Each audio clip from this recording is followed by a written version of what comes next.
একটি গ্রামের নাম ছিল শ্যামনগর। নিরিবিলি শান্ত পরিবেশ, সবুজের সমারোহ আর সহজ সরল মানুষদের বসবাস। কিন্তু এই গ্রামের একটা ভয়ানক ইতিহাস ছিল। জমিদার প্রতাপনারাজনের নির্মম অত্যাচার। জমিদার ছিলেন শিক্ষিত, সম্ভ্রান্ত, কিন্তু তার হৃদয়ে দজাদাক্ষিণ্যের লেশমাত্র ছিল না। গ্রামের গরিব কৃষকদের কাছ থেকে চড়া খাজনা আদায় করতেন। সমাজমতো দিতে না পারলে তাদের ওপর চলত অকথ্য নির্যাতন। একদিন এক বিধবা নারী তার ছেলেটাকে নিয়ে জমিদারের দরবারে হাজির হল।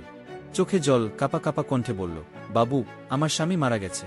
গত মৌসুমে যা ধান ফলিয়েছি তার বেশিরভাগই খরায় নষ্ট হয়েছে। এ বছর খাজনা মাফ করবেন?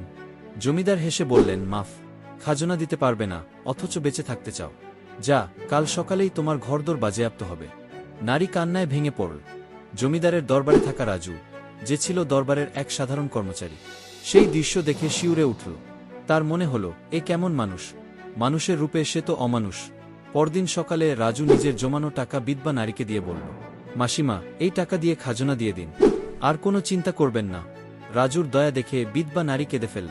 এই প্রথম সে বুঝল, সব মানুষ একরকম হয় না। কেউ কেউ মানুষের চেহারায় অমানুষ হয়, আবার কেউ কেউ সত্যিকারের মানুষ হয়। জমিদার প্রতাপনারাজন ছিলেন অমানুষ, কারণ তার হৃদয়ে দয়া ছিল না। আর রাজু ছিল প্রকৃত মানুষ, কারণ সে অন্যের দুঃখে ব্যথিত হয়েছিল। মানুষের পরিচয় বাহ্যিক নয়, বরং তার মনুষ্যত্বে প্রকাশ পায়। আশা করি আমরা যেন রাজুর মতো হতে পারি। কেমন লেগেছে গল্পটি? ভালো লাগলে একটি লাইক দিন। ধন্যবাদ।